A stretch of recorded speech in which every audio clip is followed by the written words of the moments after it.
ವಿಧಾನ ಪರಿಷತ್ ಚುನಾವಣೆಯಲ್ಲಿ ನಮ್ಮ ಇಬ್ಬರು ಅಭ್ಯರ್ಥಿಗಳು ಕಣದಲ್ಲಿದ್ದರು. ಇಬ್ಬರೂ ಜಯಶಾಲಿಯಾಗಿದ್ದಾರೆ. ಚುನಾವಣೆ ವೇಳೆ ಅಡ್ಡ ಮತದಾನ ಕೂಡ ನಡೆದಿದೆ. ಆದ್ದರಿಂದ ನಾನು ಸೇರಿದಂತೆ ಲಕ್ಷಾಂತರ ಕಾರ್ಯಕರ್ತರು ಬಹಳ ನೋವನ್ನು ಅನುಭವಿಸುವಂತಾಗಿದೆ. ಬಿಜೆಪಿ ಶಾಸಕರಿಂದ ಅಡ್ಡ ಮತದಾನವು ಬೇರೆ ಬೇರೆ ಚರ್ಚೆಗೆ ಕಾರಣವಾಗಿದೆ ಅಂತ ಶಾಸಕ ಹಾಗೂ ಬಿಜೆಪಿ ರಾಜ್ಯಾಧ್ಯಕ್ಷ BY ವಿಜೇಂದ್ರ ಅವರು ಹೇಳಿದ್ದಾರೆ. ನಮ್ಮ ಇಬ್ಬರು ಅಭ್ಯರ್ಥಿಗಳು ಲಿಂಗರಾಜ್ ಪಾಟೀಲ್ ಒಬ್ಬ ಪಕ್ಷದ ಹಿರಿಯ ಕಾರ್ಯಕರ್ತ, 37-38 ವರ್ಷಗಳ ಕಾಲ ಸತತವಾಗಿ ಸಂಘಟನೆಯ ವಿವಿಧ ಹುದ್ದೆಗಳನ್ನು ತೆಗೆದುಕೊಂಡು ಜವಾಬ್ದಾರಿಯನ್ನು ತೆಗೆದುಕೊಂಡು ದುಡಿದಂತ ಲಿಂಗರಾಜ್ ಪಾಟೀಲ್ ಅವರನ್ನು ಅಭ್ಯರ್ಥಿಯಾಗಿ ಮಾಡಿದ್ವಿ. ಅತ್ಯಂತ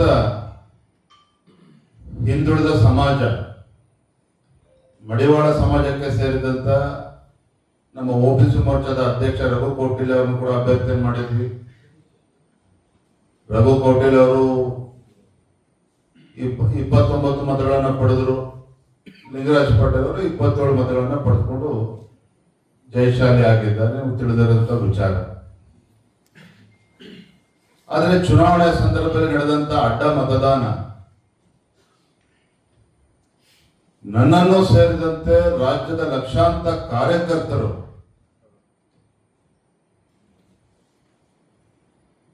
ಬಹಳ ನೋವನ್ನ ವ್ಯಕ್ತಪಡಿಸಿದ್ದಾರೆ, ಬಹಳ ನೋವನ್ನ ಅನುಭವಿಸಿದ್ದಾರೆ. ಬಿಜೆಪಿಯ ನಮ್ಮ ಶಾಸಕರುಗಳೇ ಆದಂತ ಅಡ್ಡ ಮತದಾನ ಬೇರೆ ಬೇರೆ ಚರ್ಚೆಗಳನ್ನು ಕೂಡ ರಾಜ್ಯಾದ್ಯಂತ ಹುಟ್ಟಾಕಿರ್ತಕ್ಕಂಥದ್ದು ಕೂಡ ನಾನು ಗಮನಿಸ್ತಾ ಇದ್ದೇನೆ. ಹಾಗಾಗಿ ಅವತ್ತು ನಾನು ಚುನಾವಣೆ ಫಲಿತಾಂಶದ ಮಾರನೇ ದಿನ ನನ್ನ ಮನಸ್ಸಿಗೂ ಕೂಡ ಅಗಾಧವಾದಂತಹ ಘಾಸಿಯಾದಂತಹ ಸಂದರ್ಭದಲ್ಲಿ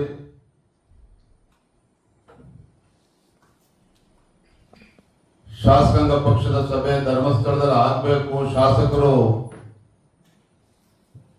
ಸನ್ನಿಧಿಯಲ್ಲಿ ಸತ್ಯಾಸತ್ಯತೆ ತಿಳಿದುಕೊಳ್ಬೇಕು ಅಂತೇಳಿ ನಾನು ಹೇಳಿದ್ದು ನಿಜ.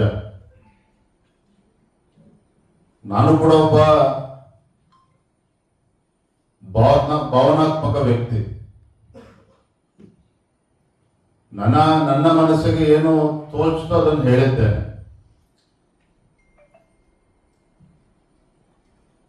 ಪಕ್ಷದ ಹಿರಿಯ ನಾಯಕರ ಅಭಿಪ್ರಾಯದ ಮೇರೆಗೆ, ಇಲ್ಲ ವಿಜೇಂದ್ರ ಅವರೇ, ಇದಕ್ಕೆ ನಾವು ಅಲ್ಲಿ ತನಕ ತೆಗೆದುಕೊಂಡು ಹೋಗೋದು ಬೇಡ, ವರಿಷ್ಠರ ಗಮನಕ್ಕೆ ತರೋಣ, ಇಂದಲ್ಲ ನಾಳೆ ಸತ್ಯ ಏನು ಅಂತ ಹೇಳಿ ಗೊತ್ತಾಗೇ ಆಗ್ತದೆ,